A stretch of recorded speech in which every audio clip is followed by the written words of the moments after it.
Muy buenas tardes a todos. Mi nombre es Bernardo Jaime. Soy profesor en la facultad y director de su Centro de Derecho de la Empresa. Muchas gracias por acompañarnos en nuestra primera sesión virtual de diálogos corporativos para el ciclo 2020-2021.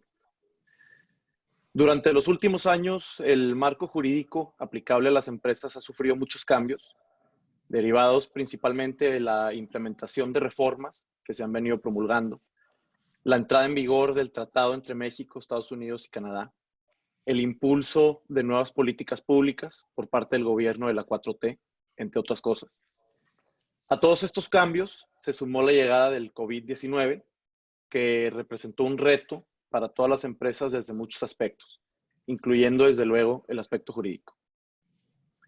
Es por eso que elegimos como tema maestro para este ciclo de conferencias el de la nueva normalidad corporativa. Durante las próximas 8 sesiones buscaremos abordar los principales cambios al tejido regulatorio que enfrentan las empresas en nuestro país. El día de hoy comenzaremos con una actualización laboral para las empresas, pues esta materia es fundamental para todas ellas y además es una de aquellas que ha sufrido el mayor número de cambios recientemente. Para ello nos acompaña un panel de lujo que integran el licenciado Antonio Guerra y el maestro Fidel Antuña. Los presento. El licenciado Antonio es egresado de la Universidad de Monterrey y cuenta con una maestría en Derecho por la Universidad John Marshall Law School. Ha cursado estudios de posgrado en el IPADE, así como en la Universidad de Yale. Es socio director del despacho jurídico Guerra Gómez Abogados, donde desde 1981 se ha especializado en la materia laboral. Toño es consejero y catedrático en esta facultad, impartiendo cursos de Derecho Laboral en nuestros programas de licenciatura y maestría. Asimismo, es consejero, comisario en diversas instituciones, como son la Coparmex, Periódico El Norte, IPADE, Parque Ecológico Chipinque y el Patronato de Bomberos de Nuevo León. El maestro Fidel Antuña es licenciado en Derecho por la Universidad Autónoma de Yucatán y cuenta con estudios de posgrado internacionales en Derecho de Administración, con una especialización en Derecho Laboral y Seguridad Social.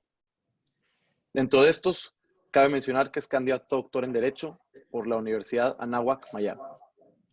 Durante los últimos 20 años se ha desempeñado en el sector público y privado como diputado federal, asesor técnico del Consejo de Representantes de la Comisión Nacional de Salarios Mínimos, director jurídico de la Confederación Patronal de la República Mexicana, director jurídico y vicepresidente de la Comisión Laboral de la Coparmex Nuevo León, entre otros cargos.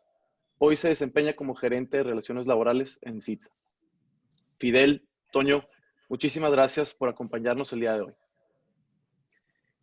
Iniciaremos con una exposición por parte de nuestros invitados para posteriormente continuar con la sesión de preguntas y respuestas. Sin embargo, cualquier pregunta que tengan la pueden plantear utilizando la pestaña de Q&A que les debe aparecer en sus pantallas. Toño, adelante. Muchas gracias. Muchas gracias, Bernardo. Muchas gracias a La Libre por esta honrosa invitación. Mucho gusto estar con ustedes aquí, a toda la gente del foro. Y sí, comentaba Bernardo que el tema laboral es un tema importante por lo que ha estado sucediendo en el mercado. Y para tratar de poder ubicarnos todos, me gustaría contextualizar de lo que está sucediendo. Y para ello, sí, el tema del COVID es importante porque vino a generar una serie de modificaciones que muchas de las ocasiones nosotros estábamos tratando de procrastinar. Pero me gustaría poner en la mesa, al margen de la convocatoria en el flyer, para este foro, unos temas relevantes que creo es importante destacar. Por orden cronológico, quisimos considerar primero la reforma laboral, porque hay que recordar que esta reforma laboral, si bien a partir del 1 de mayo entra en vigor en la ley reglamentaria, desde el 24 de febrero del 17, se gestó esta reforma en virtud de una modificación constitucional, una reforma constitucional. Como punto número 2, tenemos que tocar el COVID, el tema del COVID. No sé qué tanta importancia, pero sí la urgencia que ha generado en esto. La 4T, el comportamiento del gobierno, de lo que está sucediendo en el mercado laboral. Veremos qué tanto la agenda laboral influye o deja de influir en virtud de una agenda política, salud o económica. Un tema no menos relevante es el TEMEC y le quisimos referenciar aquí a la internacionalización del derecho laboral, porque vamos a ver cómo México se está transformando y es parte ya de un conglomerado internacional, sí, pero va a sufrir a raíz del TEMEC una serie de disposiciones que van a tener incluso injerencia en nuestro derecho normativo. La NOM 035, para recordarles, fue una NOM que ya entró en vigor en noviembre pasado, octubre o noviembre pasado, perdón, que son los factores de riesgo psicosocial de los que nos hablará Fidel. Y trataremos de no pitonizar, pero sí cuando menos comentarles de cuáles son las expectativas de lo que estamos y las agendas pendientes que se quedan en esto. El formato que quisimos llevar Fidel y yo es estar a la limón. Yo hablaré de un tema, él seguirá para no ser tan acartonado esto y los invitamos a ustedes para que participen, incluso interrumpiéndonos. Nosotros no tenemos ningún inconveniente, no queremos que sea mucho menos una conferencia magistral. Lo que queremos es procurar y convocar a una interacción lo más dinámica posible. Tocaremos primero el tema de la implantación de la reforma laboral. La reforma laboral, siguiente Bernardo, queremos aquí establecer una cronología de los acontecimientos para ponernos en el tiempo y en el espacio. Esto nos lleva y nos remonta hasta 1948, en donde la OIT aprueba un convenio que va a tener un rol preponderante en la actualidad, es el convenio 98. 1948 se aprueba y se solicita a los países miembros su aprobación. Cada uno hará lo que pueda, miembros de la OIT. Nosotros habíamos estado pateando el bote con este convenio, y este convenio se refiere al derecho a la sindicación y de negociación colectiva, un instrumento fundamental que ahorita veremos dónde se incrusta y el rol preponderante que llega a tener. Nos brincamos en la cronología hasta el 2015, en donde ya empezamos a advertir ciertas necesidades de reformas a nuestros códigos laborales, a nuestras normas laborales, y empieza a incrustarse ya políticamente también el convenio 98 ya referido. En el 17 advertimos ya la reforma constitucional, que esa reforma constitucional del 24 de febrero del 17 vino a interferir una serie de comportamientos que ya teníamos, y se estableció dentro de esta reforma un año como plazo perentorio para hacer entrar en vigor todas las reformas que devenían de esta reforma constitucional, porque hay que acordar, y nomás para que lo tengan presente, de aquí es de donde dimana la judicialización que ahora estamos observando en la reforma de la ley reglamentaria, porque aquí advertimos que hubo un cambio, como recordarán, para los que no están muy avesados en el tema. La justicia laboral es formalmente ejecutiva y materialmente jurisdiccional, queriéndoles decir que con esto que los tribunales laborales son nombrados por el presidente de la República o por el gobernador de la entidad federativa correspondiente, cada uno en su jurisdicción, son los que determinan la instalación de los presidentes y de los tribunales que hasta ahora conocemos como juntas de conciliación y arbitraje, tanto local y como federal. Luego, nos vamos al año 18, ya una vez que pasamos las elecciones de ahora el gobierno que nos ocupa, se implanta la nueva legislatura. Y aquí, el 20 de septiembre del 19, fue una fecha que yo creo que no muchos la tendremos para recordar, en donde unánimemente, a raíz de una solicitud de un senador que creo que todos los de aquí conocemos, Napoleón Gómez Urrutia, presenta para su aprobación el convenio 98. Ese convenio que desde 1948 habíamos estado difiriendo, procrastinando. Pues bueno, este señor en ese momento lo somete a aprobación, y de los si mal no recuerdo, 124 los senadores que ocurrieron a la sesión, 121 votaron a favor unánimemente. La máxima resistencia fueron 3 abstenciones, no hubo negativas. Entonces, esto ya empezaba a pintar cuadros medio extraños de la 4T. Y todos los que estamos en la actividad o en el ambiente laboral, empezamos a tener conciencia y conocimiento de esto, y sobre todo tenerlos en los presupuestos para comportamientos que advertíamos inminentes y inmanentes para lo que se avecinaba. En ese mismo año, el 30 de noviembre, recordaremos que el último día en su gobierno, Peña Nieto, en Argentina, firman el tratado de libre comercio entre Estados Unidos y Canadá, el famoso TEMEC, o ahora el USMCA, que también es conocido. Regresamos, Bernie, el 30 de noviembre se firma, ¿sí? Y luego ya con el nuevo gobierno instalado, Morena presenta una iniciativa de reforma a la Ley Federal del Trabajo, una reforma que la comentaremos con posterioridad, pero para que vean la dimensión y la magnitud de esta, 556 de un universo de 1016, esto es arribita del 50%, se tocaron. Modificación, abrogación o la forma en que ustedes quieran, pero fueron de alguna manera modificados. En el 1 de mayo es donde se viene ya la aprobación de la publicación de la Ley Federal del Trabajo, en donde, sin cambios a como en realidad se había sometido, y sobre todo creemos, estimamos, salvo la mejor opinión de ustedes y del foro en general, que esta es una ley prácticamente impuesta, cocinada en el Congreso de Estados Unidos. En realidad, esta es una ley que fue impuesta desde el extranjero.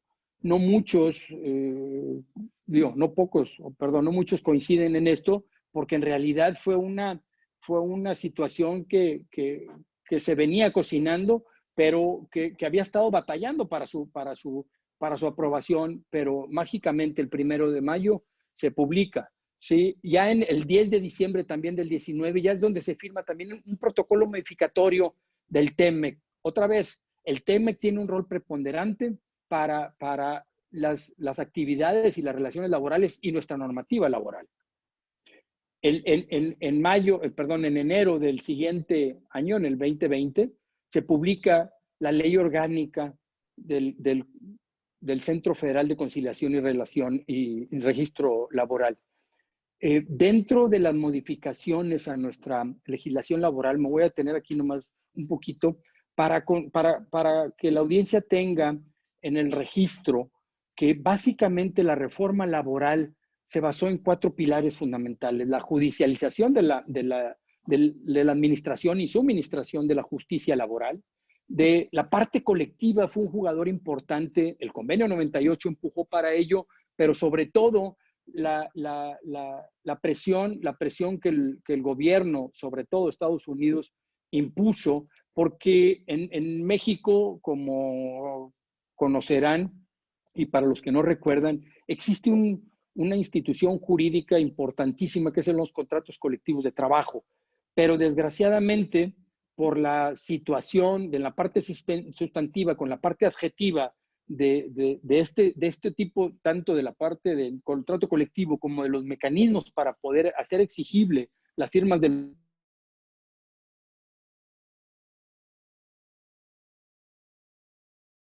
instituidos por los sindicatos en la época, de tal suerte que lo que hicieron fueron tratar de generar una vacuna para evitar que los sindicatos aprovecharan una coyuntura legal, totalmente legal, para distorsionar la intención original tanto de la huelga como de los contratos colectivos, y por ello nacen los famosos contratos colectivos de trabajo de protección, administrativos o de paja o el calificativo que ustedes le quieran dar, pero sobre todo uno de los pilares en esta reforma tratan de abolir o quitar del esquema laboral mexicano los contratos colectivos de protección. Ya después los tocaremos con un poquito más de detenimiento para poder. Otra parte fundamental en la reforma, el tercer pilar de la reforma laboral, la podemos circunscribir a una reforma orgánica.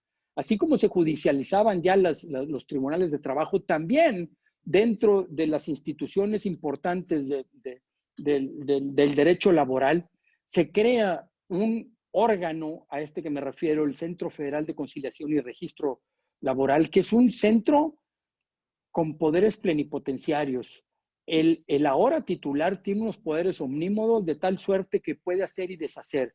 Tiene dos funciones fundamentales: la parte conciliatoria, como requisito para poder accesar a la justicia laboral, esto es, para poder demandar ante los nuevos tribunales, habrá que haber pasado por este centro de conciliación como requisito sine qua non. Y la otra parte es la parte registral, en donde todos los sindicatos y todos los contratos colectivos de trabajo van a quedar inmersos, insertos en este organismo público descentralizado, que no forma parte de los tribunales, sino dependiente del Ejecutivo como organismo público descentralizado. Y por último, el cuarto pilar de la reforma laboral que estamos comentando es la parte procesal.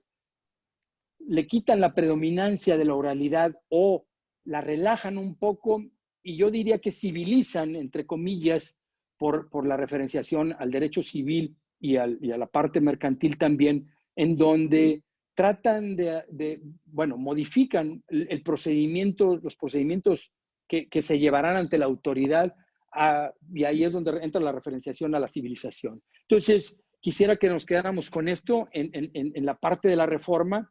Entra el 1 de julio, siguiendo la cronología de estos acontecimientos que creemos relevantes para la consideración de la audiencia. El 1 de julio entra el TEMEC.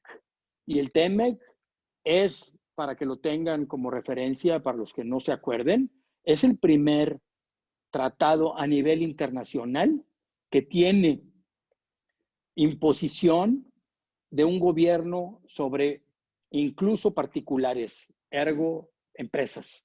Esto es, vamos a ver cómo se desdoblan los mecanismos que se establecen para poder hacer responsable a las contrapartes, a nuestros socios, en donde puede incluso un gobierno extranjero tener injerencia sobre plantas mexicanas. Y aquí me detengo tantito, lo veremos más adelante cuando hablemos de esto, pero para que vean nomás, México va a jugar una parte meramente defensista. No puede tomar una acción en contra de eso, sino nada más en su parte como defensa. Entonces, este tratado creo que es icónico para la relación. Obviamente es fundamental, pero también es consecuencia de un mal comportamiento observado que no me toca comentarlo porque no es parte de este foro, pero sí para que lo tengan presente. En el TLC original había una serie de compromisos que México incumplió y a la hora que trataban de hacerlos ejecutables los países, nuestros socios, pues era prácticamente imposible ejecutar cualquier sanción en contra de esto. Entonces, endurecieron las prácticas, endurecieron el enforcement, en este caso nuestros socios, y lo hacen muy punible, muy punitivo para tratar de responsabilizar a quien esté incumpliendo, y en este caso estaríamos hablando de México por la mentada dumping laboral y otros privilegios que eventualmente advierten, y ellos tildan de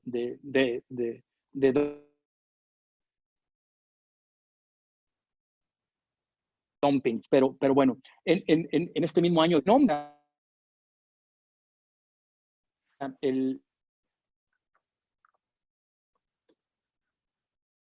al maestro del Centro Federal de Conciliación y Registro. Maestro, él venía fungiendo como subsecretario del Trabajo, nomás para que lo tengan ustedes como referencia. Se publica en agosto, ya se le empieza a dar vida a este instituto y se establece ya el estatuto orgánico en sí del Centro Federal. Y se establece, nomás para recordar, dentro de la reforma laboral originaria que hablamos del 1 de mayo del 19, en donde entrará en funciones en la parte registral, esto es, para llevar el control de los sindicatos y de los contratos colectivos a partir del 1 de mayo del 21. Hasta el 23 entrará en funciones de conciliación, ¿sí? Y el 1 de mayo del 23 vencen vence el plazo para la legitimación de los contratos colectivos de trabajo.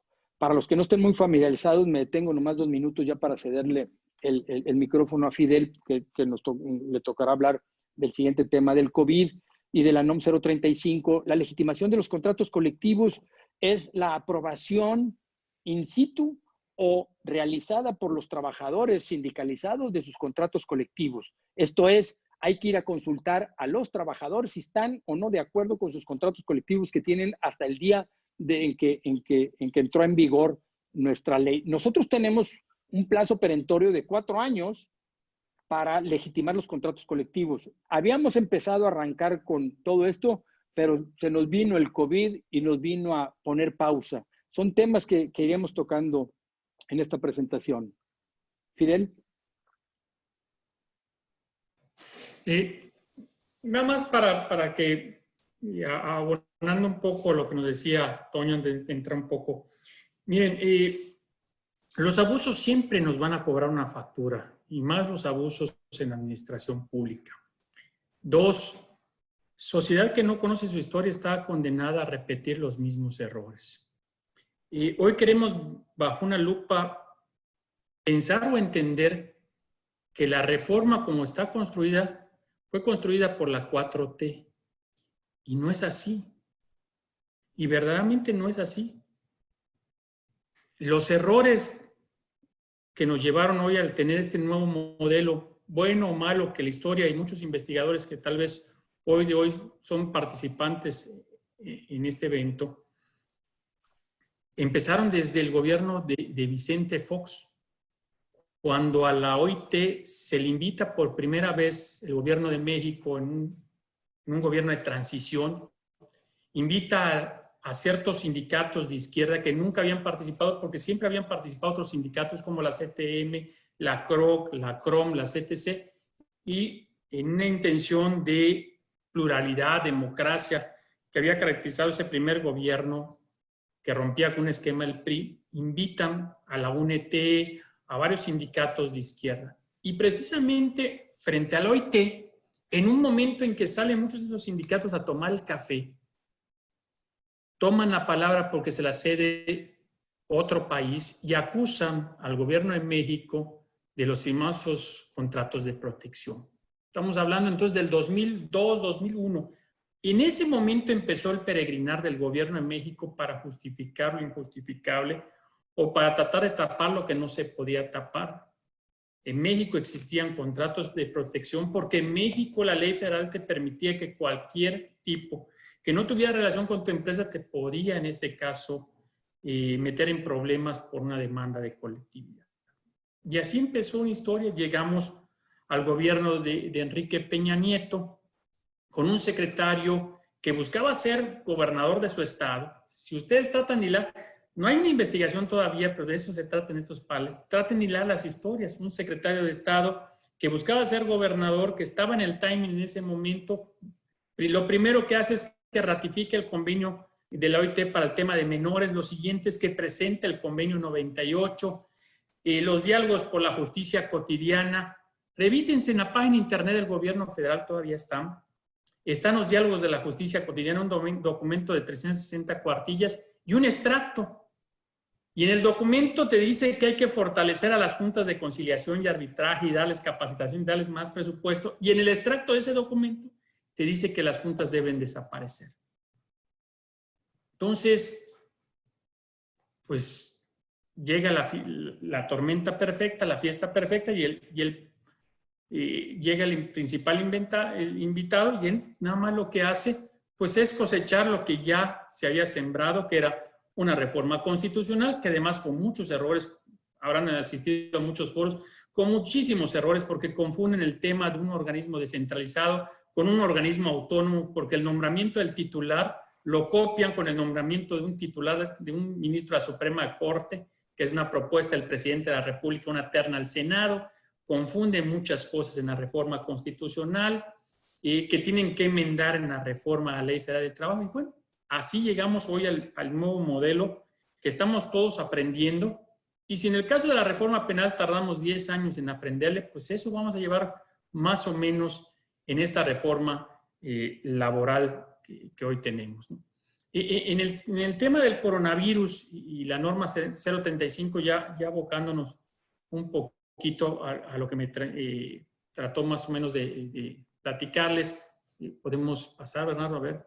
Y bueno, este es todo el esquema que se ha dado, ¿no? Desde el primer día, desde el 23 de marzo, cuando el famoso Consejo de Salubridad, que es la máxima instancia, sesiona, se toma una determinación, el Consejo de Salubridad, en este caso, determina el tema de la pandemia y todos los decretos que han habido a partir de ese momento, hasta el 29 de mayo, en que la Secretaría de Salud emite unos nuevos lineamientos para la famosa nueva normalidad. Y nos encontramos en un momento donde habían empresas de la anterior normalidad esenciales, empresas de la nueva normalidad esenciales, y empresas de la nueva normalidad que no son esenciales. Y entonces hemos estado en una mezcla jurídica. No hubo una declaratoria de la contingencia como la conocemos los laboralistas, porque la declaratoria que hace la Secretaría de Salud agarra otros conceptos.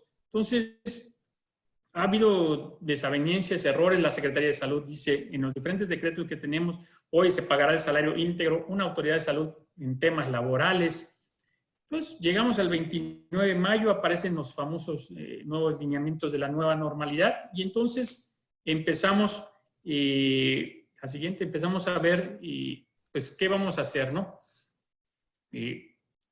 Aparece la autoevaluación, el famoso autodiagnóstico de seguridad sanitaria, la famosa carta compromiso y todas las medidas de seguridad que empiezan a tener que construir las empresas esenciales, las nuevas esenciales para empezar su funcionamiento, y la emisión del famoso distintivo vía electrónica, el distintivo IMSS, que no es un certificado, es un distintivo que se basa en una declaratoria de buena voluntad por parte de la empresa donde dice que cumple cabalmente con todas las medidas de seguridad, protocolos de seguridad sanitaria que hemos ido viendo. Dentro del propio protocolo te habla de medidas urgentes y importantes y medidas que posteriormente podrás ejecutar, que hoy, a casi 2 meses de esa fecha, pues ya todas tienes que haber ejecutado ante una inspección. Y empezamos a caminar en todo esto que hemos tenido que ir construyendo y entendiendo en esta nueva normalidad y en esta nueva realidad. Pasamos por allá. Implicaciones. Bueno, el protocolo de seguridad sanitaria nos llevó, en este caso, a tener que adecuar, pues, los programas anuales de capacitación de la empresa. Teníamos el programa anual en enero. Bueno, teníamos que, en este caso, si queremos operar, teníamos que tenerlo actualizado con temas de capacitación COVID. Adecuar los programas de protección civil, que por cierto deben estar registrados ante las oficinas de protección civil. Adecuar códigos de conducta para establecer en los mismos el tema de evitar la discriminación por COVID, contagio de COVID o haber padecido COVID. Y adecuar programas de seguridad y salud en el trabajo. Recordemos que las empresas, todas las empresas debemos de tener un diagnóstico de seguridad y higiene, pero las empresas que tienen más de 100 personas deben de tener un programa de seguridad y higiene. Y si no, deben de tener medidas de seguridad y higiene, si tienen menos de 100 personas. Entonces, en ambos casos tienes que adecuar, ya sea las medidas o tienes que adecuar el programa para alinearlo a los temas de COVID. Hay que tener mucho cuidado porque muchas veces los presentaron en enero, en febrero, no había la declaratoria, pues tienes que adecuarlos y considerar temas COVID. Porque de allá precisamente es donde el inspector, cuando revise, te va a poner, en este caso, una salvedad. Adecuar los diagnósticos, elaborar un plan de continuidad que considere en este caso, los riesgos de contingencia. ¿Y qué es con esto elaborar un plan de continuidad hoy? Sobre todo esto es para el caso de contagios dentro de la planta. Si se da un número de contagios, ¿cómo vas a poder continuar? ¿Cómo vas a poder operar? ¿Qué vas a poder cerrar? Y hoy sabemos, y no nos han dicho hasta el día de hoy la autoridad exactamente cuál es el número de personas contagiadas para que se determine el cierre de una planta o de un área de la planta. Pasamos, Bernardo. Elaborar un programa de salud física y mental.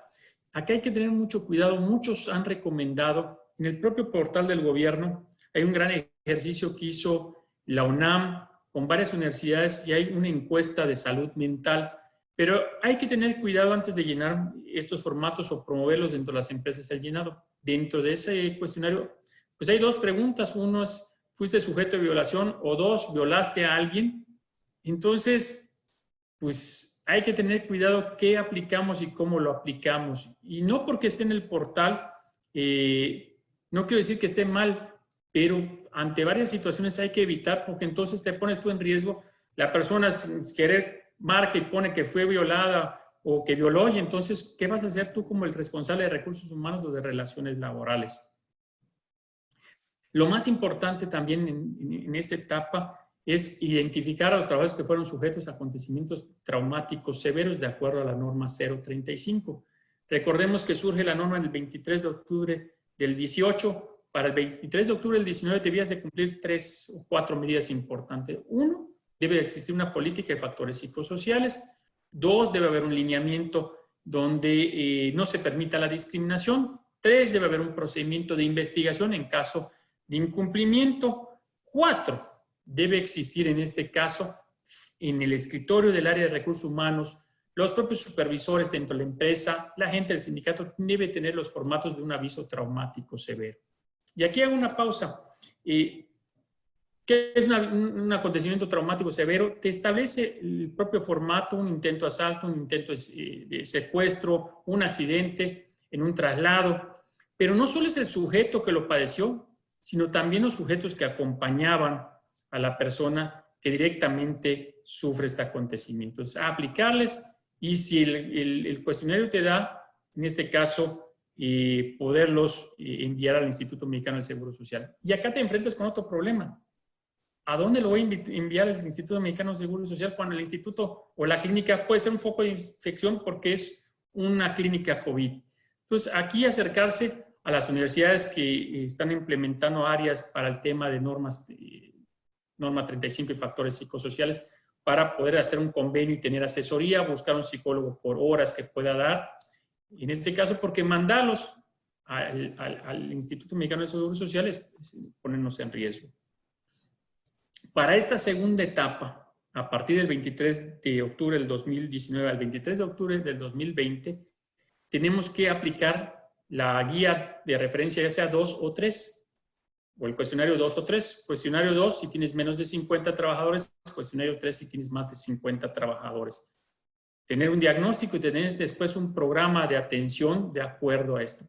Y aquí hay que tener mucho cuidado cómo asesoramos a la empresa o cómo hablamos con nuestros compañeros en la empresa. La norma como está construida es una norma que te va a determinar que hay problemas en la empresa. Y déjenme contarles 2 anécdotas. Un servidor participó cuando estaba como director jurídico de Coparmex en el proceso de la norma C en el 2017 y eran 150, 147 reactivos.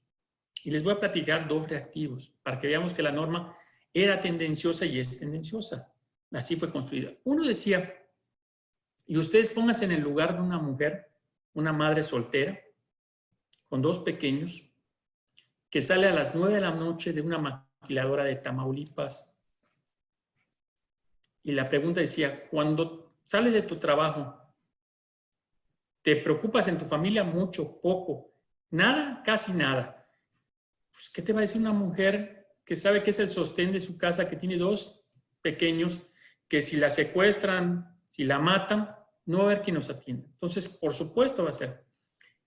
Y después yo a broma decía también, había otra que decía, cuando estás en el trabajo, decía, imagínense que esta encuesta le caiga a mi esposa. Cuando estás en el trabajo, decía, pienses en tu familia mucho, poco, nada, casi nada. Entonces, imagínense que a mi esposa le cayera y dijera, pues, pienses en tu familia, nada.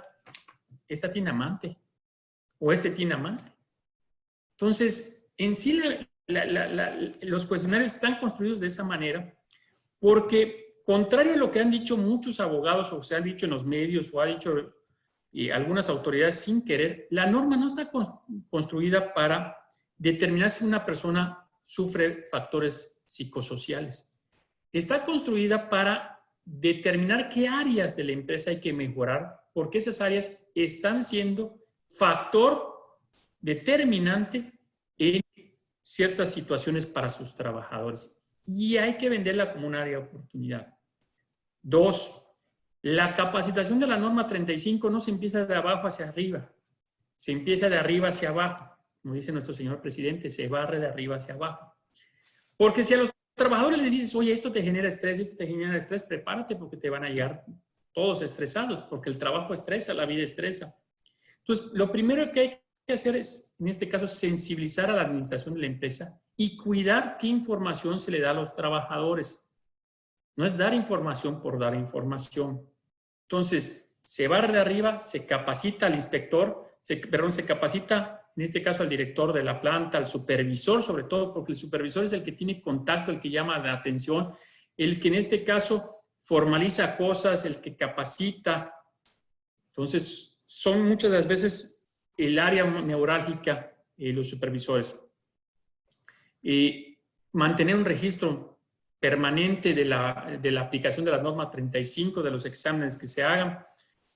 Y con el COVID, y con estos lineamientos surgió dos. Yo les dije al principio que la norma 035 nos es exigible hasta el 23 de octubre del 2020. Pero dentro del COVID, cuando surge este lineamiento, nos estableció adelantarnos. Entonces, por lo tanto, para tener tu distintivo IMSS, ya debes de tener todas las medidas completas aplicadas. Muchas empresas están mintiendo diciendo que tienen todo completo aplicado. Y hay que tener cuidado porque cuando firmas bajo protesta de decir verdad, metemos en problemas a la empresa y nos metemos en problemas. Entonces, la norma 35 tiene que estar aplicada a cabalidad, porque así te lo establecen los lineamientos. Después, el famoso lineamiento que habíamos visto hace un rato, hay que modificarlo. Lo hicimos hace 2 años y hay que modificarlo para ponerle temas de COVID y que no se discrimina por COVID, por padecer COVID o por haber padecido COVID. Y aplicar las guías 2 y 3 de la norma 035. No sé si me faltaría algo más. Creo que sí. A ver si. Creo que tengo algo más en la norma, ¿verdad? ¿Hay alguna pregunta? Sí, sabes que, Fidel, te voy a interrumpir un segundo. Nos preguntan, la NOM 035 aplica a todas las empresas independientemente del número de sus colaboradores. ¿Cuáles son las exigencias o en qué consisten las variaciones por función o en función del número de trabajadores? Específicamente hablando del programa de salud física y mental. Por desgracia, es para todos. Por eso digo que es una norma que no entiende. En Japón es una norma de 12 preguntas. En Alemania es como de 20 preguntas. Acá la hicimos de 70 preguntas aproximadamente. Ahora, aplica desde una pyme hasta una grande. Entonces, si tienes menos de 50 trabajadores, tienes una guía que vas a aplicar como de 50 preguntas, y si tienes más de 50 trabajadores, hay otra guía. Esa es la segunda etapa de aplicación. Entonces, tú desde el octubre del 2018 hasta octubre del 2019, lo que debiste haber hecho como empresa es, primero, generar tu política, 2, hacer tus lineamientos, 3, hacer un procedimiento de investigación, 4, capacitarte en temas de acontecimientos traumáticos severos y estar manejando tus avisos de acontecimientos traumáticos severos. Primera etapa. Segunda etapa, desde la más pequeña hasta la más grande. Segunda etapa, a partir del 23 de octubre del 2019 hasta el 23 de octubre del 2020, modificado con los lineamientos que sería al mes de julio, debes de aplicar la guía 2 o la guía 3 de acuerdo al número de trabajadores que tengas, generar un diagnóstico. Ya hay ahorita herramientas muy baratas que te cobran, creo que 30 pesos por persona, y la aplicación, y es hasta en el teléfono, 40 pesos. Hay herramientas tecnológicas muy baratas para no estar haciendo cuestionarios, porque aquí entra también la nueva normalidad que no puedes juntar a la gente y que te arrojan un diagnóstico, y con ese diagnóstico hay que hacer un programa.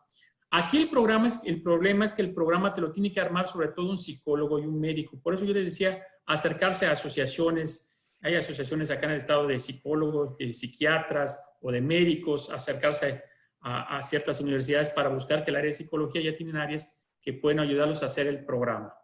Entonces, es para todos, llegó para quedarse, es la nueva cultura, pero recordemos, por eso yo decía, entonces, la norma 035 viene de muchos años atrás, porque está en el propio reglamento de seguridad y higiene del trabajo desde el 2012 y en la propia ley federal del trabajo. Entonces, cuidado, muchos dicen, no, eso fue la norma 35, porque nos gusta buscar en este México culpables, ¿no?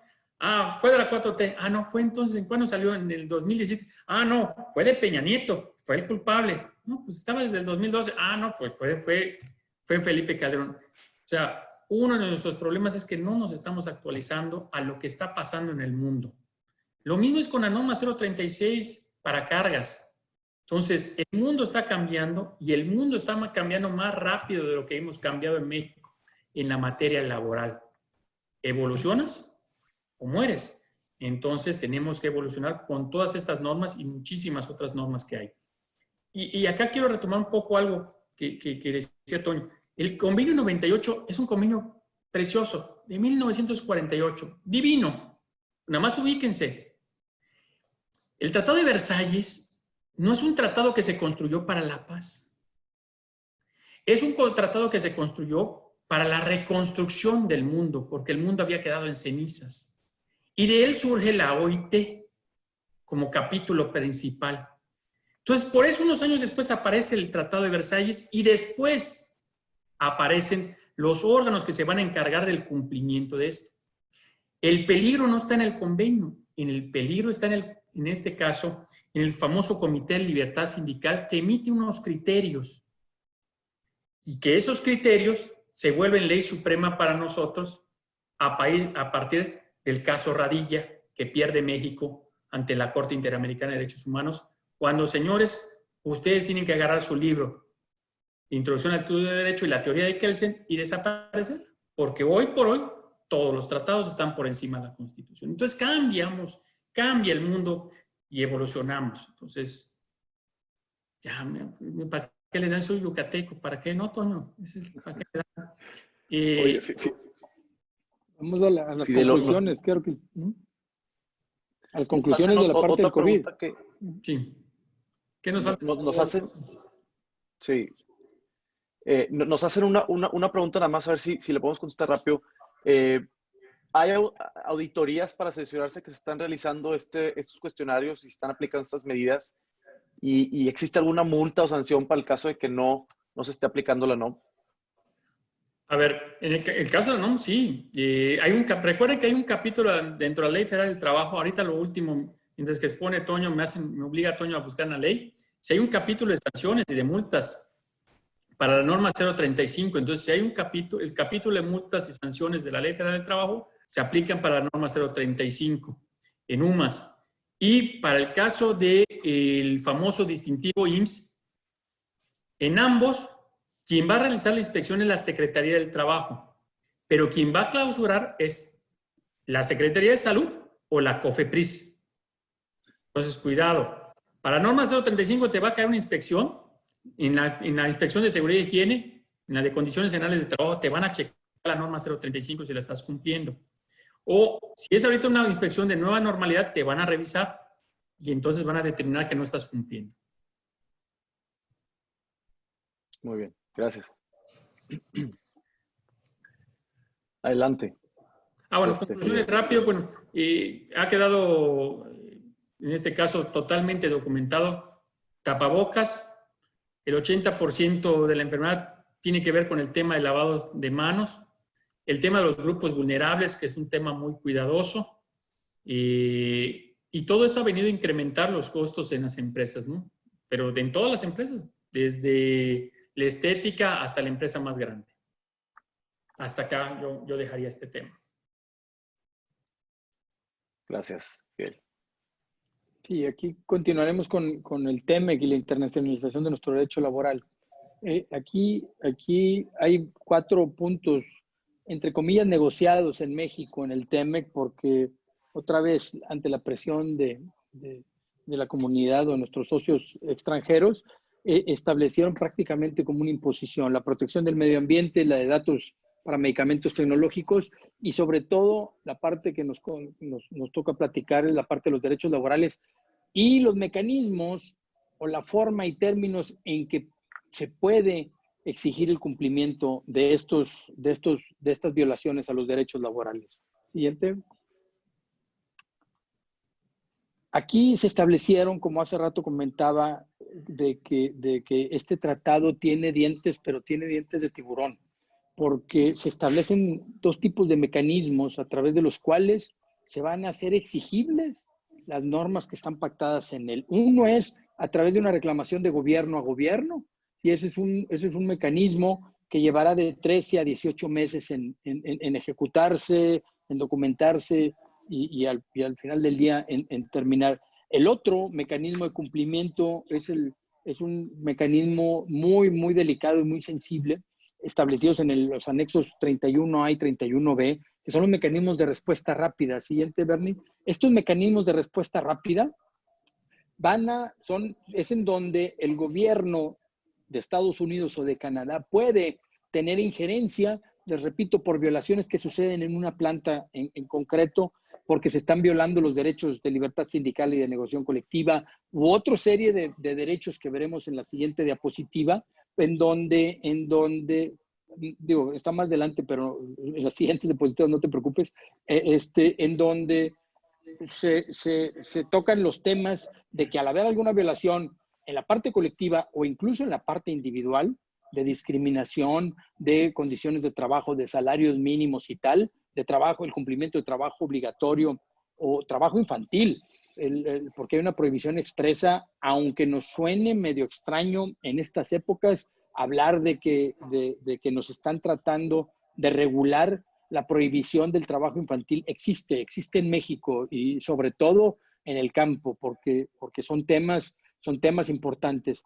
Ahora bien, estos mecanismos, les repito, que se establecen de una manera de tal suerte que un gobierno reclama que la planta o la empresa tal ubicada en Monterrey, en Chiapas o en donde sea está cometiendo violaciones, y puede ser incluso un instrumento político de ejecución de mucha gente que está en el mercado cobrando vigencia, teniendo protagonismo y preponderancia, sobre todo por el tema que está, por el tema permisivo de la 4T en los temas laborales.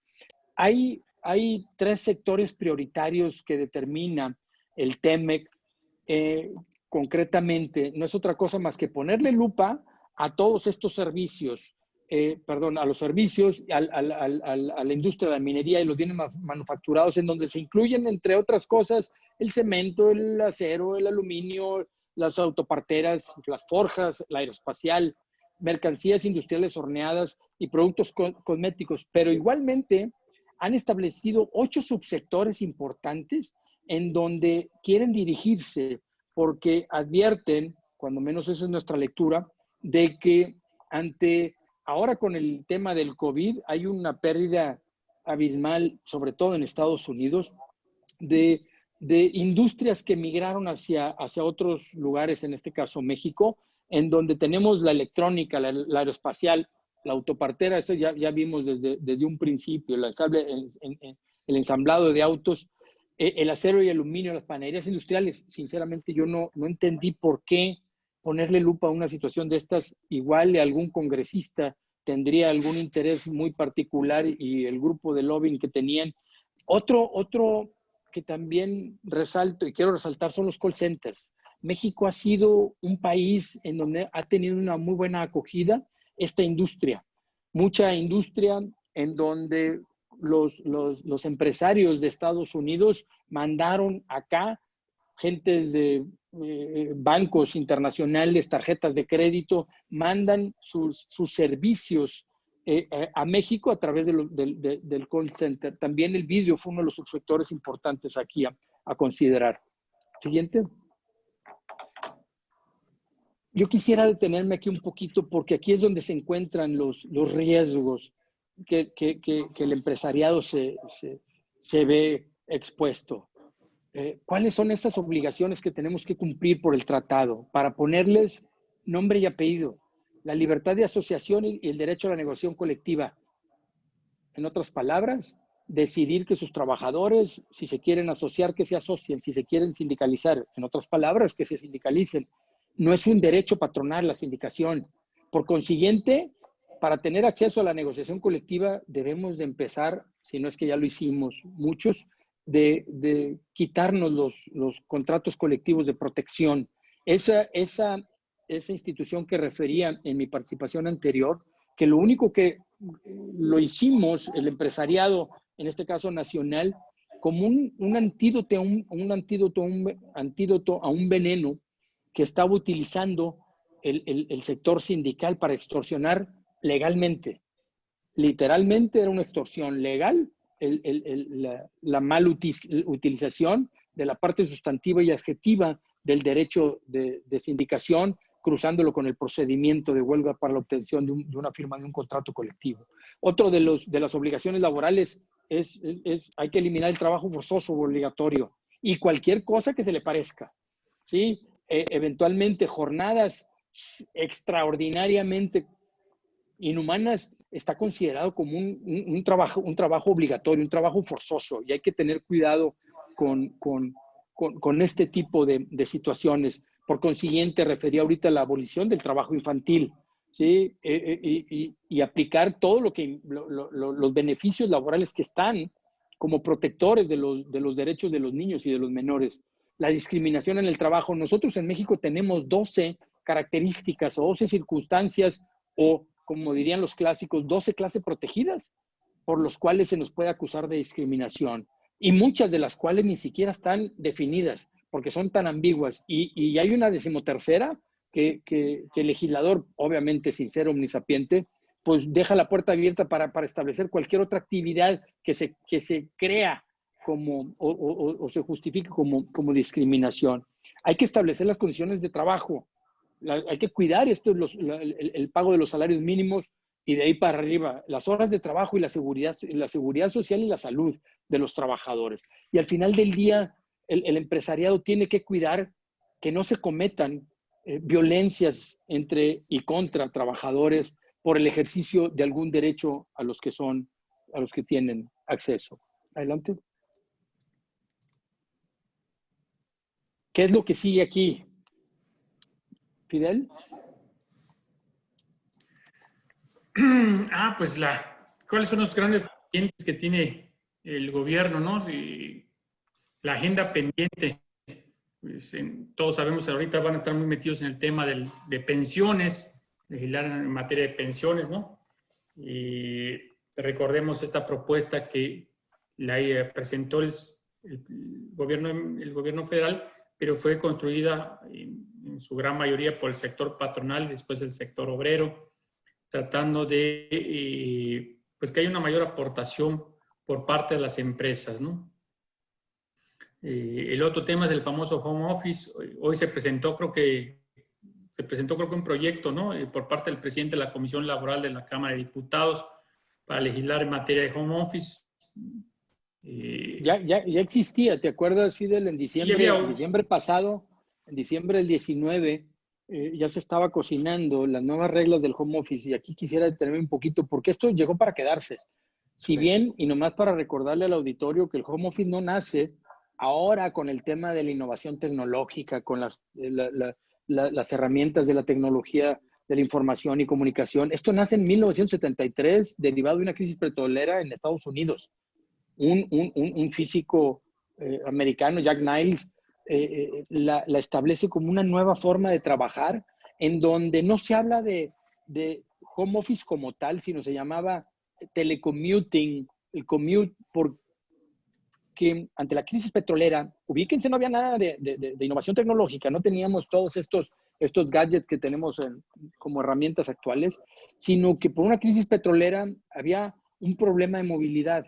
Entonces dice, ¿cómo le hacemos los empresarios, decía, para poder habituallarle o acercarle a los trabajadores un acceso a oficinas más cercanas, o incluso hasta mandarles las herramientas para que puedan trabajar en los productos? En aquella época era un poquito más difícil, más inflexible el tema por ser productos básicamente manufacturados, no tanto de servicios, lo que imperaba en la época. Pero a lo que voy, así nace, se viene a transformar en el devenir de los años con estas herramientas tecnológicas. Lo que sucede en la actualidad es de que prácticamente todos teletrabajamos. Prácticamente, no digamos las empresas de servicios, pero incluso las empresas en procesos de manufactura, salvo los trabajadores de planta, los trabajadores que están en campo, en línea, el resto de la gente teletrabajamos, incluso los mandos intermedios en esas organizaciones. Y el teletrabajo se da no nada más el estar retirado en tu casa, porque el estar en tu casa o el home office es una derivación o es un subsector, es un grupo del teletrabajo, porque tenemos teletrabajadores nómadas y sedentarios. El sedentario es el que puede estar en su casa o en cualquier otro lugar distinto que sea del de su lugar de trabajo. Lo veíamos mucho antes del COVID en los Starbucks, o en los cibercafés o en otros lados, gente teletrabajando, haciendo todas sus actividades. Y tenemos el teletrabajador nómada, el que anda de errante, viajante me refiero, los vendedores, los directivos o ejecutivos en vuelos, trabajando en el día a día, tratando de eficientar sus jornadas de trabajo o su trabajo en general. Aquí tenemos una agenda muy, muy importante y creo que es relevante tomarla y empujarla, porque tenemos que regular bien esto. Había incluso estadísticas que es del año pasado incluso, en donde se determinaba que el 30% de la gente ya estaba teletrabajando y había una propensión, una proclividad a incrementar esto. El COVID nos vino a enseñar muchas cosas que ni siquiera sabíamos. Hagan de cuenta que nos quitaron los flotis y nos aventaron a la alberca a nadar y a jalar. Y teníamos que, porque te ahogas.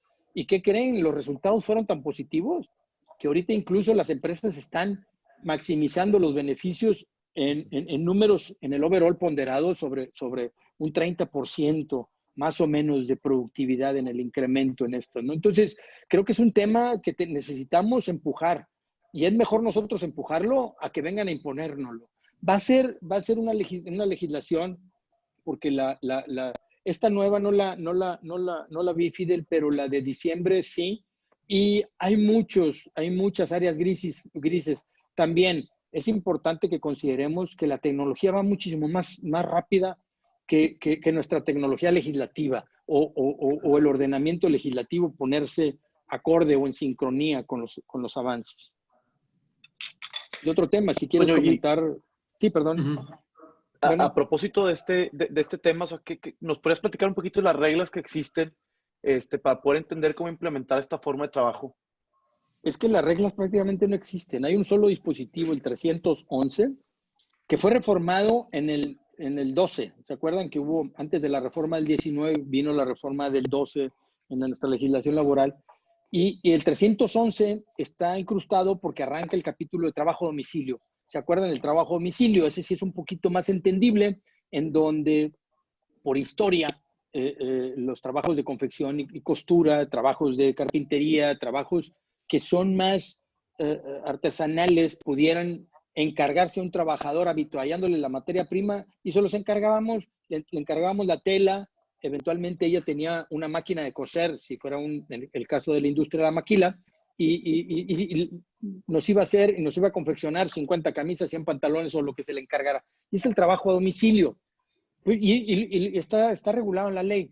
En el 12, de una manera muy brillante, cínicamente hablando, irónicamente hablando, el legislador incrusta un párrafo, el segundo del 311, dice que también será considerado trabajo a domicilio aquellas actividades que sean desarrolladas a través de los medios de la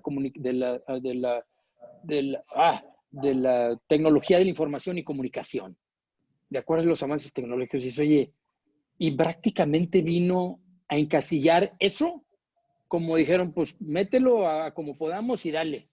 Y olvidándose de todas las normas que implicaba, porque no hay una supervisión tampoco en el trabajo a domicilio, hay que decirlo. Y era lo más emparentado, y dice, bueno, pues mételo ahí, encajónalo en ese capítulo. El home office o el teletrabajo, no tanto home office, sino el teletrabajo, amerita una regulación especial, porque es transfronterizo, es atemporal, es despersonalizada, es instantánea. Yo incluso mando una instrucción y la pueden leer 1, 50 o 20, dependiendo a quién se la mande. ¿Puedo yo mandársela estando en Monterrey a la planta de Chicago o a la planta de Costa Rica? y es tan obligatorio y tan comprometedor.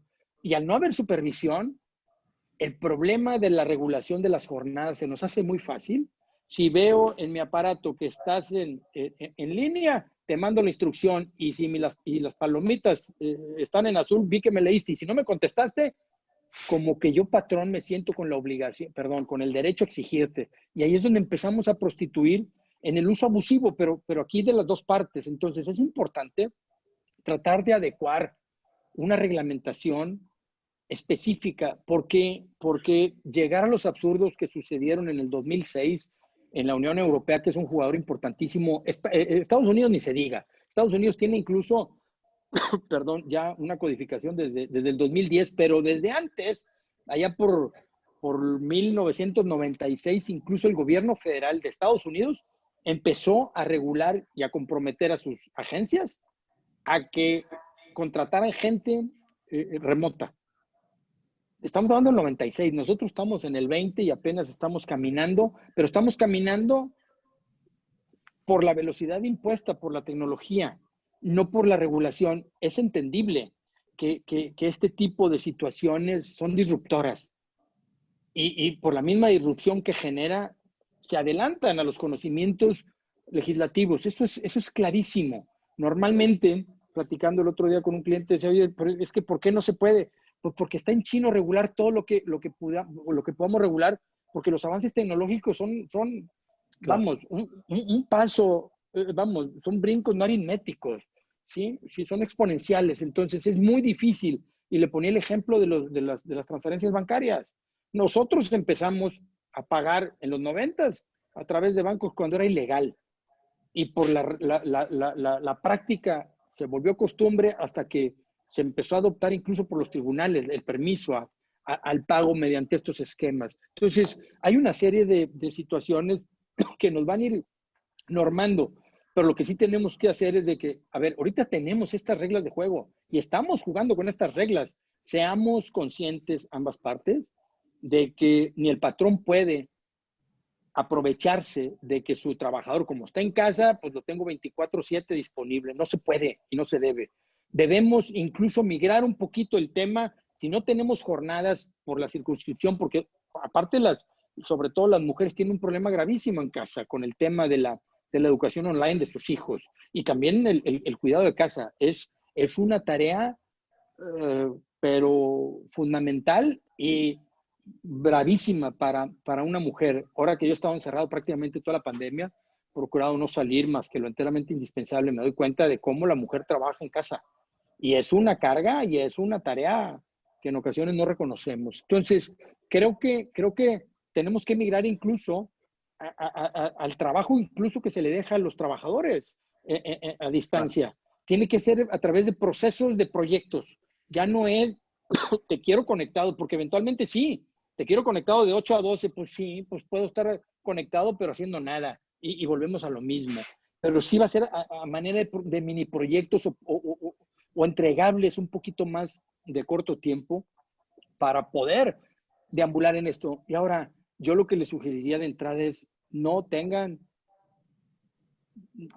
miedo en esto y ya veremos en el camino, porque si no nos subimos a este barco que ya están dando, nos vamos a ahogar y nos vamos a quedar rezagados.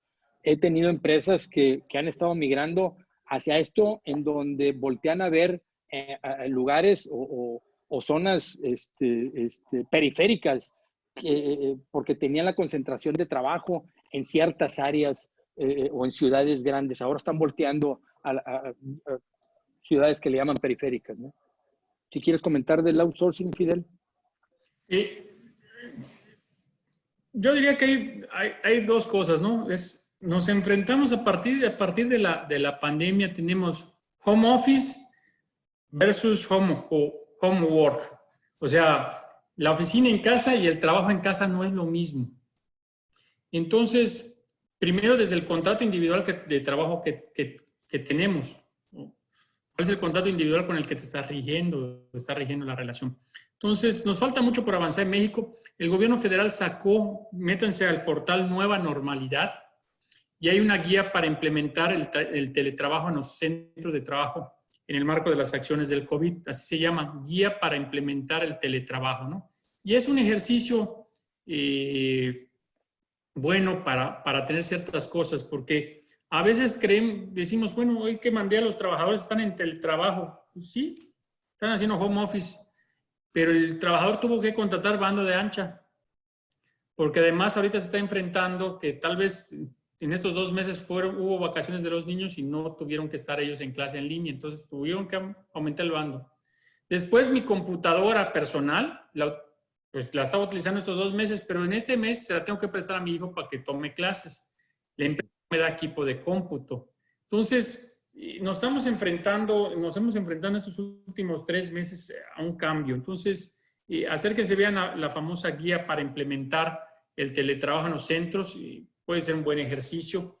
Y yo quería retomar un poco hace un momento el tema de la multa. Artículo 994 de la Ley Federal del Trabajo, que se impondrá multa por el equivalente, fracción quinta, de 250 a 5,000 unidades de medida y actualización al patrón que no observe en la instalación de sus establecimientos las normas de seguridad e higiene o a las medidas que fijen las leyes para prevenir riesgos de trabajo.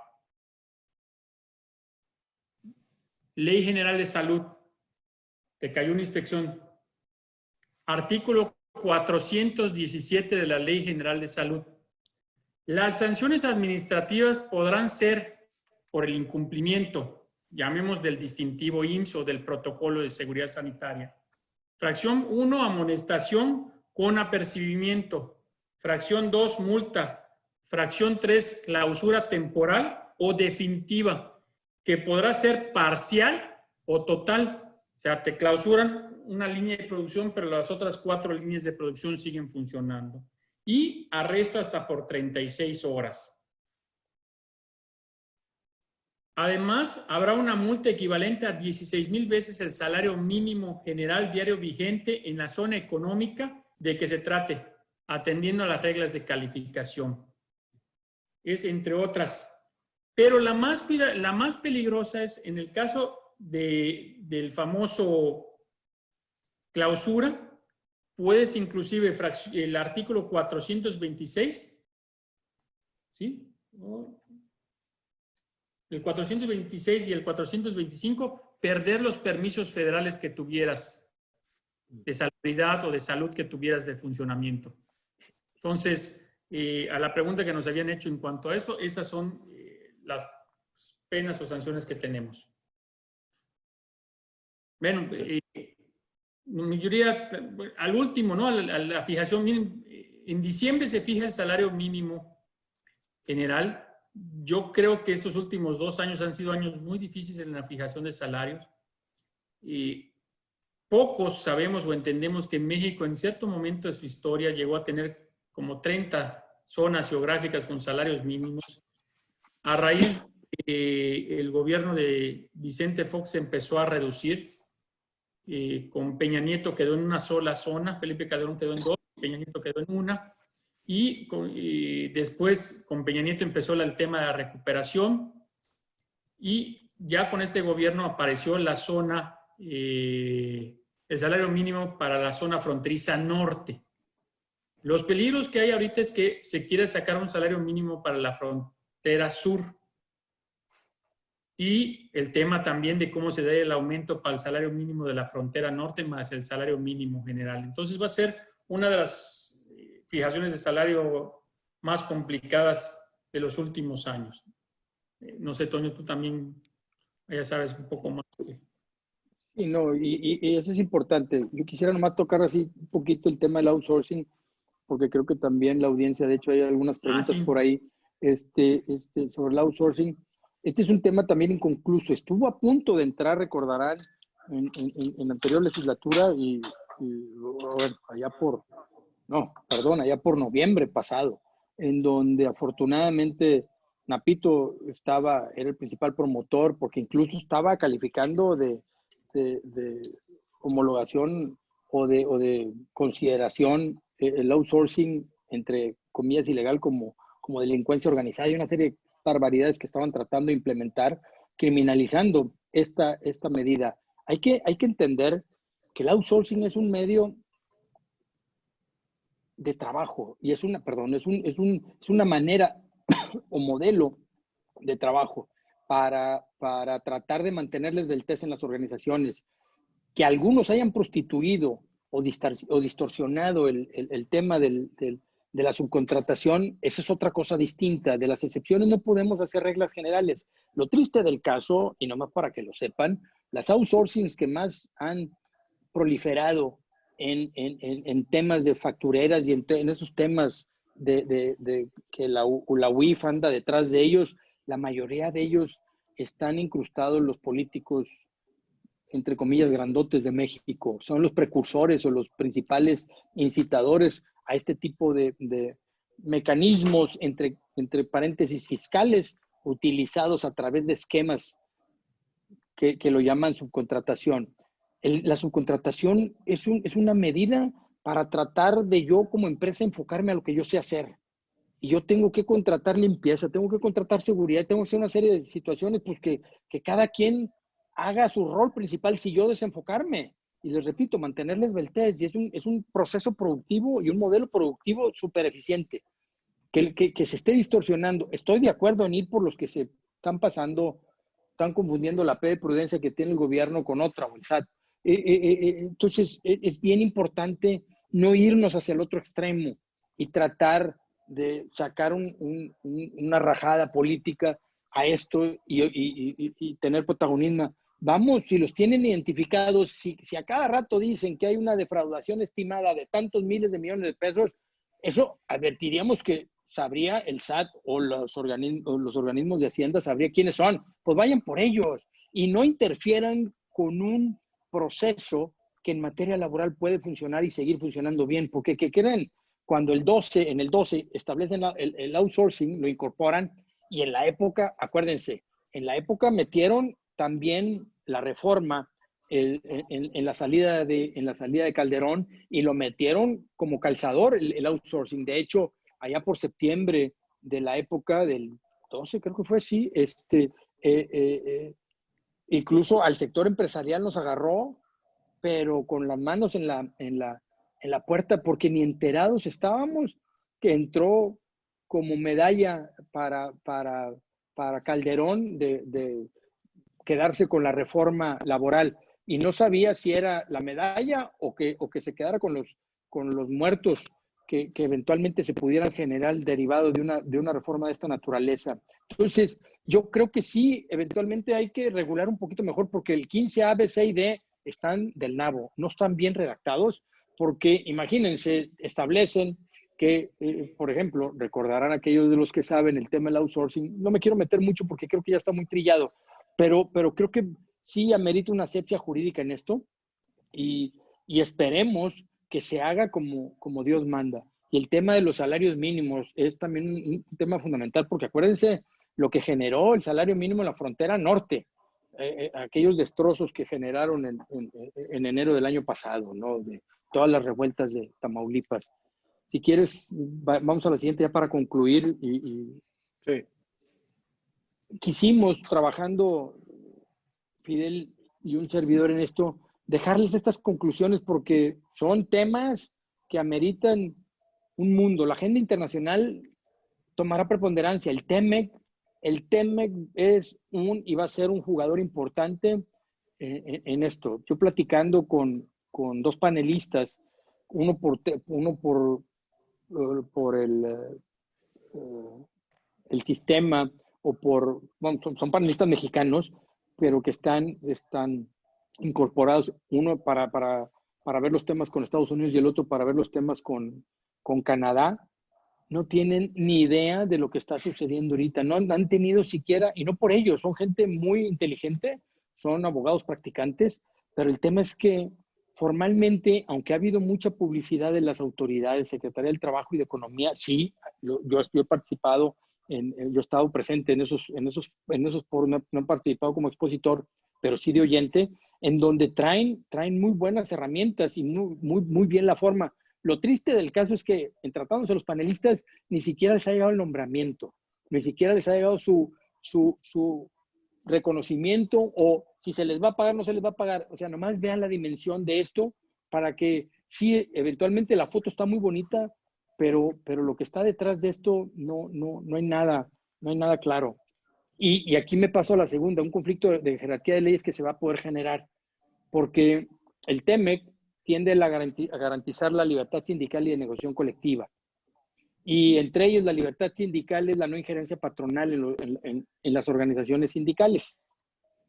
Y la no injerencia es de cualquier forma económica, habituallándole cosas o incluso instalaciones. Pero tenemos un artículo, el 357 de la Ley Federal del Trabajo, que establece que las prestaciones pactadas en los contratos colectivos no se considerarán como actos de injerencia. El tema aquí es que la Ley Federal del Trabajo es una ley reglamentaria. El TEME, como bien lo refería Fidel, se convierte en ley suprema por haber sido aprobado por el Senado. Y obviamente, ahorita que nosotros queremos establecer, oye, pues ya no le voy a poder seguir dando una participación económica al sindicato, porque incluso lo tenemos hasta por escrito. Pues qué mejor evidencia para una persona que quiera justificar un acto ilícito si lo tienes hasta documentado. Me explico, eso es un efecto perverso porque por tenerlo escrito, por la cultura, pero desgraciadamente el TEMEC viene a imponer nuevas reglas y creo que en ese conflicto, en la jerarquía de leyes, va a haber muchos dolores de cabeza para todos los jugadores laborales y no podemos quedarnos con la cosa de que es que como lo dice el contrato, entonces ya tenemos permiso. Eso sería tan absurdo como establecer por escrito, pedir un permiso para delinquir. Si quieres comentar el siguiente para irnos a la limón, Fidel. Pues es que la abolición de los contratos colectivos de trabajo, pues a mí no me preocupa tanto que la abolición de los contratos colectivos de trabajo. Me preocupa la revisión de los contratos colectivos de trabajo. Cuando tú pactes con la famosa comisión de revisión y el 4, el 5, el 6, el lo que sea, y esa comisión tenga que regresar a la asamblea y preguntarles a todos los trabajadores si están de acuerdo, ¿no? Y la implementación de la reforma laboral va a ser un dolor de cabeza muy fuerte para el gobierno federal y para los gobiernos estatales. O sea, no se ha entendido. Cambió, o sea, miren, ¿cómo conciliábamos? Hay varios acá que conciliábamos el tema laboral. Pues la conciliación era, ya te llevabas con el presidente de la Junta y le decías, oye, apriétala a él porque de las otras 2 veces a la contraparte, pues del otro lado está Toño Guerra y siempre me está ganando, entonces apriétale y dile, vamos a llegar a un arreglo. Entonces el presidente llegaba con Toño, van a llegar a un arreglo los trabajadores, pero pues ponte sensible ya. Después el otro, entonces eso no era conciliación, éramos buenos negociadores en la Junta, eso es negociar. Hoy vamos a tener que aprender a conciliar. Y entonces lo primero hay que entender que ante un despido son 3 meses, 20 días por año. De allá para abajo no hay nada. Tú llegabas y decías, oye, te voy a dar 30 días, 20 días. Y de ahí empezabas a ir negociando hasta que llegabas a un número. Va a cambiar la conciliación porque entonces, si tú negociaste abajo de eso, te van a poder demandar la nulidad del acuerdo al que llegaste frente al órgano conciliador en el tribunal. Entonces, la implementación, y sin dinero, si para el proyecto de la reforma penal, no sé cuántos miles de millones de pesos se han invertido en estos 10 años, casi 15 años. Entonces, va a ser muy difícil. El nuevo legitimación. Sí, perdón, adelante. Sí. Bueno, el nuevo Centro Federal de Conciliación Laboral, el nuevo centro arranca el próximo año. No hay centro. O sea, van a utilizar las oficinas del registro de asociaciones, pero van a empezar a llegar los registros. ¿Cuántos metros cúbicos de expedientes son los registros desde 1900? Recuerden que en los estados son antes del 30. Entonces son desde el 1916, 1917 los registros sindicales, los contratos colectivos, los reglamentos. ¿Cuántos metros cúbicos en la Ciudad de México que tiembla? No puedes colocarlos en el segundo o en el tercer piso o en el cuarto piso de un edificio. ¿Cuántos metros cúbicos se va a llevar? Entonces, es un tema de ingeniería. ¿Dónde lo vas a construir? ¿Dónde lo vas a ubicar? Entonces, pues, vamos a ver cómo nos va. No, y sobre todo, para que tengan una idea, en el foro se estima que hay cerca de 500,000 contratos colectivos de trabajo, muchos de los cuales son de protección, también eso hay que decirlo. Aparentemente, entre un 80 y 90%. Si les digo 85, créanlo, o sea, o el 90%, o sea, pero eso es volumen, incluso, y con los temas de presupuestales en cuanto a tecnología y tal, y ahora la reducción que está sucediendo en la 4T, creo que es un tema mayor. Y aquí el problema, nomás para comentar, es que un tema es el tema registral y otro es el tema de conciliación. Y aparte del tema registral, se subdivide en dos, los estatutos, los sindicatos per se y los contratos colectivos. Entonces, es un trabajal enorme. La legitimación de los contratos colectivos de trabajo, recordarán algo que refería también sobre el tema de que hay que preguntarle a la base que si están de acuerdo con su contrato colectivo, así como el ejemplo que ponía ahorita Fidel. Ya la normalidad en la actualidad laboral va a ser, una vez que revises, tienes que, no obstante que revisaste con tu comisión, tienes que ir a preguntarle a la base, o ellos tienen que ir a preguntarle a la base y estar de acuerdo y ratificar ese acuerdo. Ya no es nada más el comité de revisión. Si quieres comentar de la libertad sindical y de negociación colectiva, Fidel. Hay otra cosa importante. Los expedientes sindicales, llámese de registro, contratos y reglamentos internos, son documentos históricos. Por lo tanto, no se pueden destruir. Existe una ley para el manejo de los documentos históricos. Pero además no se le puede mandar al Archivo General de la Nación, y les voy a decir por qué. Imagínense que el sindicato que tiene firmado el contrato colectivo con una de las empresas que maneja ustedes, en 1950, el dueño de la empresa, un hombre muy bueno, muy noble, como ha pasado acá en Nuevo León, de esa cultura de que daba muchas cosas a sus trabajadores, le donó un terreno y después en ese terreno también donó dinero para construir un área de atención para los trabajadores, todo a nombre del sindicato. En 1940, cuando se hizo esto, el sindicato se llamaba Sindicato Nacional Francisco Villa. En 1970 le modificaron el nombre a Sindicato Miguel Alemán en honor al presidente Miguel Alemán, no sé, algún presidente. Y en el 2000 le cambiaron nombre a Sindicato Nueva Cultura Laboral. Entonces, en el 2015, el sindicato quiere vender el edificio.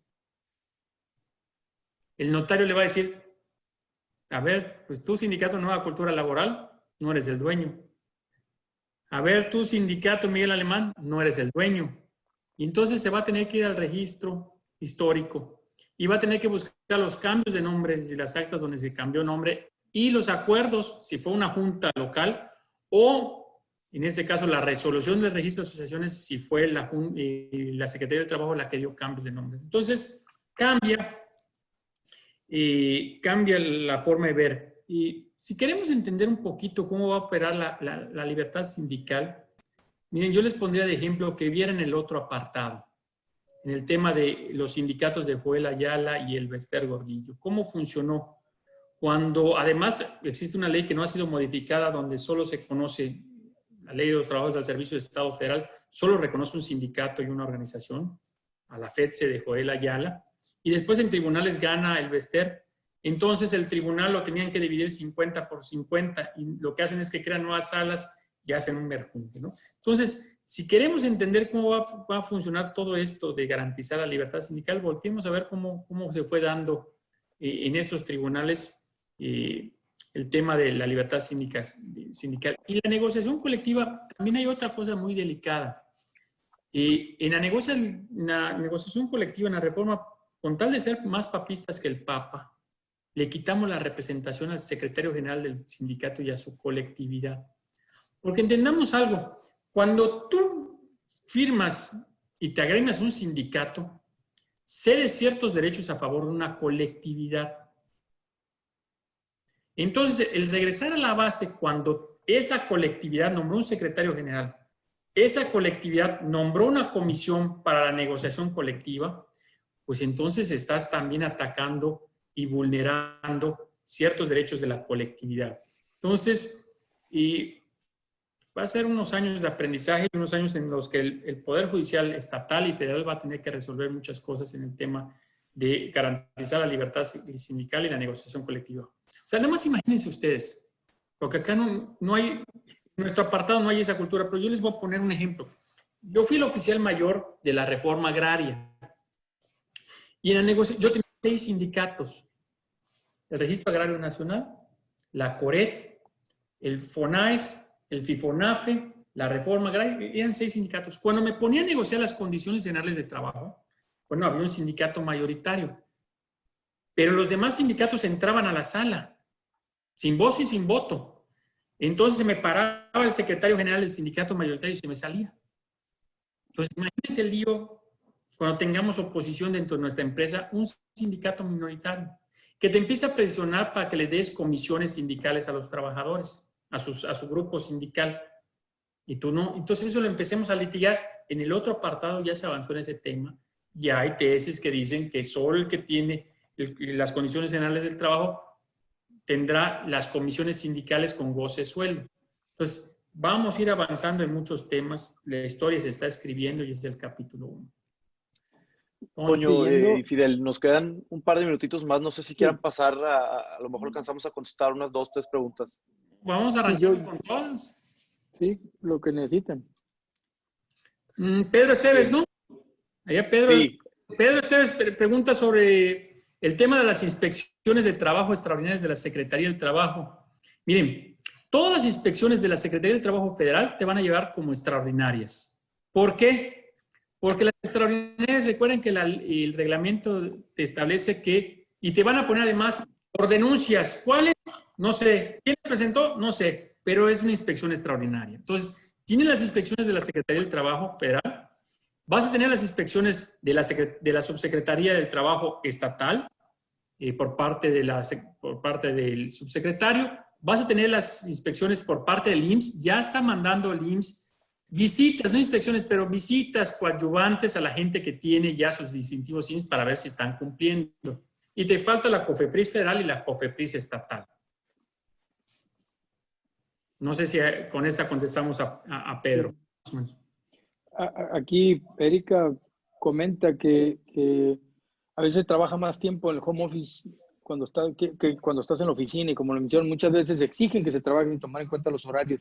Son de las cosas que tenemos que cuidar, y si estamos del otro lado, pues tratar de concientizar también al patrón, sobre todo el empresariado, tomar conciencia de ello, y el trabajador hacerle ver, porque en ocasiones damos por hecho como patrones en un momento dado la disponibilidad o la total disponibilidad de los trabajadores, ¿sí? Porque no conocemos los horarios o porque no sabemos cómo, porque hay gente también que es noctámbula, que prefiere trabajar de noche y trabaja mejor. Bueno, pues adelante, durante el día eventualmente no, porque aparte tiene otras actividades como estas de madre familia y tal, ¿no?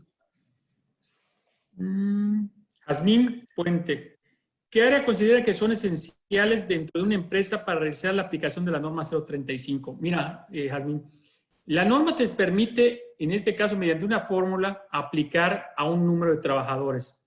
Pero por el riesgo que cometas un error en el cálculo de qué sí y no, lo preferible es aplicárselo a todos los trabajadores. Y aquí no es si son esenciales o no esenciales.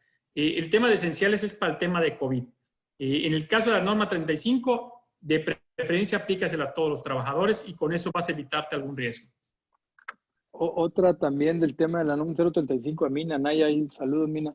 Si tienes personal de outsourcing, ¿sería considerado como personal de la empresa para aplicar la norma 035? Es decir, si yo subcontrato personal de seguridad, ¿se considerarían como empleados internos? A ver, aquí el tema es, tú, no sé si recuerdan lo que refería Fidel, cuando subcontratas, tú estás subcontratado, tendrías que exigirle el cumplimiento de obligaciones, en este caso a tus contratistas. Sí, entonces, como ellos son trabajadores de la empresa de donde vienen, no del lugar en donde lo prestan, ellos tienen la obligación de observar la NOM 035. Tú, por tu parte, deberás sujetarte en la parte correspondiente, nada más, Mina, en lo que a ti te aplique. Y abonando un poco lo que dice Toño, a ver, en el caso del distintivo IMSS, aguas. Pudiste estar en empresa perfecta, tapetes, no hombre, hacemos nosotros pruebas serológicas, hacemos pruebas de esto, tenemos nuestra clínica. Llega el inspector y cuando entra, le toma la temperatura a un guardia de una empresa X y el señor es de 70 años. El primero que va a pifiar es tu empresa. No va a ser el de seguridad. Entonces, ustedes recuerden, el responsable es el patrón. Y cuidado también, de repente dice, el patrón tiene 65 años y dice, no, yo quiero llegar. No, háganme una carta donde deslindo a la empresa. Recuerden que les dice la Ley Federal del Trabajo, ninguna carta ni frente a notario público los deslinda de su responsabilidad. El señor tiene 62 años. Es la primera causa para cerrarte la empresa. Hay dos cosas importantes. La edad es la primera. Recuerden, hay el semáforo del IMSS. Cuando tú llegas, la famosa calculadora del IMSS, cuando pones la edad, ya llegaste al 80%. Ya después, hipertenso 5%, diabético 5%. Entonces, cuidado. Cuidemos. La responsabilidad es de nosotros dentro de la empresa, dentro del centro de trabajo, que se cumplan todos por todos los contratistas. Contrato contratista, a ver, dame tu distintivo IMSS, dame tus filtros, dame tus protocolos. No tengo, voy a aplicar los tuyos. Bueno, pues aplican a cabalidad. ¿Y dónde está tu distintivo IMSS? Ahí, si quieres, hablando ahorita de lo que decías, del grupo vulnerable, la reintegración del grupo vulnerable, comenta Sí. Gabriela Calvillo. Ah, bueno, muy bien. ¿Cómo está? En esa línea. Hemos tenido una historia, empezamos con los de 65 años. Primero, en el primer decreto decían vulnerable 65 años. Después, en el siguiente fueron 60 años, ¿no? Más otros grupos hipertensos y varios. Hace unos días salió publicado en el Diario Oficial de la Federación, exactamente el lunes 27 de julio, no se ve bien, 27 de julio, salió estableciendo que hay una nueva lista, solo que no se publica en el Diario Oficial, cuidado. Esa lista está dentro del portal de Nueva Normalidad y te aparece así. Entonces te dicen ya, por ejemplo, en el caso de 60 años de edad, la gente que tenga, en este caso, 60 años, podrá regresar cuando el semáforo esté en, a ver, si no me equivoco, en verde. ¿No? No. Amarillo, En amarillo. naranja, En amarillo. Te establece, por ejemplo, en el caso de embarazo, ya no es todo el embarazo. Tercer trimestre de embarazo, está en su casa en rojo, naranja y amarillo. Regresa hasta verde. Embarazo.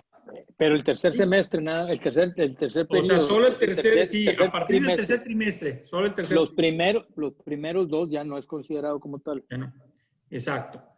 Cambiando lo que había antes. Y el otro caso que solo regresa, en este caso, en verde, o bueno, más bien se queda en verde en su casa, es lactancia materna, pero durante la incapacidad por maternidad. Sí. Ante la incapacidad va a estar en su casa totalmente hasta verde. Después, O sea, ¿qué? O sea, es el periodo postnatal. Exacto. ¿Sí? En ese periodo, no el excedente de los 6 meses que establece. Exacto, los 6 Entonces, meses. empezaron a tropezarse solos con todo esto. Pues variaron muchas cosas, métanse a la nueva normalidad. Por ejemplo, obesidad, ya te ponen la obesidad nivel 4, que es en rojo. La mórbida. Va a estar en casa, pero a partir de amarillo puede regresar. Mayores de 60 años, a partir de amarillo pueden regresar. Hipertenso arterial ya te establece qué características en amarillo. Entonces te va estableciendo de los grupos vulnerables. Entonces hay que tener cuidado, hay que aprendérsela bien y hay que tener cuidado con el semáforo. Toño y Fidel, no queremos Sí. abusar de su tiempo. Ustedes díganos cuántas preguntas más nos aventamos. Adelante. Lo que quieran, lo único es Estamos para en respetar casa. Bueno, yo no. el foro. Pero, Sí, ¿qué más? no hay problema. Bueno, pues si quieren, ¿qué les parece si nos aventamos una más y Sí. concluimos? Sí. Mira, oye, Gustavo Ramírez, esta la leí y me pareció muy interesante lo que nos pregunta Gustavo. Nos dice él, ¿se puede encuadrar el supuesto del artículo 49 de la Ley del Seguro Social por no tomar las medidas? Pues oye, Gustavo, tú debes ser jurisconsulto, por supuesto. El juez determinará a cuánto aumenta. Efectivamente, te lo aplican si la empresa no cumplió con las medidas de seguridad. Fallece el trabajador y los deudos demandan, el juez puede aumentar todas las prestaciones y las cosas. Si aplica el 49. Sí. Y ahí hay una cosa para que lo tengan en mente, ¿eh? Y eso no muchos lo saben. El problema de los 5,000 días de indemnización de los trabajadores. Esto en el 12 se incorpora esta disposición y las pensiones antes y después del 12 se siguen pagando igual. Acuérdense que la Ley Federal del Trabajo, perdón, los derechos laborales, las obligaciones laborales patronales se subrogan por la ley del Seguro Social, si mal no recuerdo, el 60 del Seguro Social, la ley en donde establece que quedará subrogado el patrón. El problema de esto es que si hacemos los números actuariales, advertiríamos que en las pensiones, antes y después del 12, no está considerada esta parte indemnizatoria de los 5,000 días, ¿sí? Cuando esto sea consecuencia de un riesgo de trabajo. Y eso nomás se los dejo ahí en el aire para que lo consideren, ¿sí? Porque creo que es un tema importante. ¿Ibas a comentar algo, Bernardo? Oye, no nos cortes, Bernardo, está muy bueno esto, se está poniendo mejor. Oye, bueno, Pedro Esteves, oye, pues hombre, es internet y nos sale gratis, no estamos utilizando. Pedro Esteves, las juntas de conciliación y arbitraje seguirán conociendo de los asuntos hasta antes de la entrada de la reforma y los que se trasladan serán los juicios que se presentaron posterior a la reforma. No. Hay un transitorio que te dice, porque mira, no puede ser porque la misma forma de integración de las juntas es otra autoridad la que conoce. Entonces, hasta que se constituya el centro local y abra sus puertas, en ese momento el centro empezará a recibir y a hacer conciliaciones. Y los tribunales que se creen empezarán a recibir las conciliaciones que no se lograron hacer y que no hubo certificado, se volverán demandas y los tribunales locales o los federales empezarán a conocer desde ese momento. Entonces hay que tener mucho cuidado. Allá decía algo muy padre, Toño, hace un momento, el tema de la conciliación. O sea, a ver, tú tienes un sindicato local y llega la revisión y no te pones de acuerdo. ¿Con quién llevas a cabo la conciliación? Con el Centro de Conciliación Local, no con el Instituto Federal. Pero no te lo aclara la ley. Muy bien. ¿En dónde demandas? En el juzgado local, no en el juzgado federal. Entonces, va a estar muy interesante. Algunos sindicatos se van a querer avivar y van a ir al Instituto Federal o van a querer demandar. Entonces, o sea, en el tema de la conciliación, todos entendemos el tema individual, pero en el tema colectivo, conciliación, no está muy claro. Sí. Sí, va a ser una serie de broncas y lo triste del caso es de que supuestamente había estimados de que ya en 4 años iba a ser el periodo de gracia. 4 años lo vemos ya muy cerca para cerrar las juntas, porque luego se estableció que las juntas se quedarán abiertas hasta que terminen su último conflicto, porque había por ahí una interpretación en unos transitorios que se transferirán los expedientes al nuevo centro, al nuevo tribunal. Lo que pasa es que pues ahí estarías atentando contra los principios elementales del debido proceso legal y tal. Entonces, sí hay un poquito de paja, pero creo que ya se empezó a discurrir y establecer cuáles son los criterios a seguir. En este caso, insistiendo sobre lo que dice Pedro Esteves, ¿no? Pero bueno, no sé si a mí lo que me da pena es la audiencia, el foro, nosotros tenemos todo el tiempo del mundo, pero se me hace que te van a jalar las greñas, Bernardo, por habernos pasado mucho. No hay problema, digo, finalmente estamos todos conectados desde casa. Pero bueno, yo creo que es buen momento para concluir. Toño y Fel, pues muchísimas gracias por su participación en el foro. Ha sido realmente muy ilustrativo, muy interesante todos estos temas que hemos abordado. Y bueno, pues creo que casi cubrimos todas todas las preguntas. Sí, Toño. Y nomás decirles, esto hemos estado aprendiendo en el día a día. El COVID nos ha ido enseñando y nos ha tapado la boca literalmente, tapándonos la boca literalmente. Tenemos que seguir avanzando, tenemos que tratar de sacar esto adelante. Sí, yo estoy de acuerdo en que la economía es importante, también la salud, pero tenemos que sincronizarlas. Va a haber una serie de reacciones, hay factores políticos, pero tampoco podemos rasgarnos las vestiduras y decir, no, pues ni modo, y ahí te ves. No, tenemos que contribuir en lo máximo posible, aunque sea marginal, pero que sea suficiente para poder tratar de sacar esto adelante. Porque viene una ondanada de demandas de todas las empresas que hicieron demociones, modificaciones o terminaciones de los contratos. Ahí vienen y se van a venir, pero ni modo. Con estos bueyes tenemos que arar. Es lo que tenemos y tenemos que sacar esto adelante en la medida en que cada uno cumplamos nuestra responsabilidad. Gracias, Toño. Bueno, pues a todo nuestro público agradecerles también su tiempo.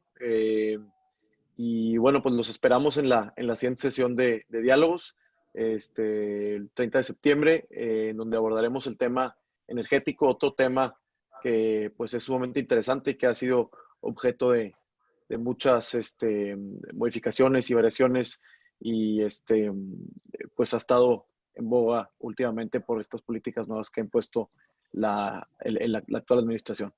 Entonces, nuevamente, Toño, Fidel, muchísimas gracias y a todo nuestro público por escucharnos. Muchas gracias, Bernardo. Muchas gracias a la gracias. Libre. Gracias, Bernardo. Hasta luego. Hasta luego.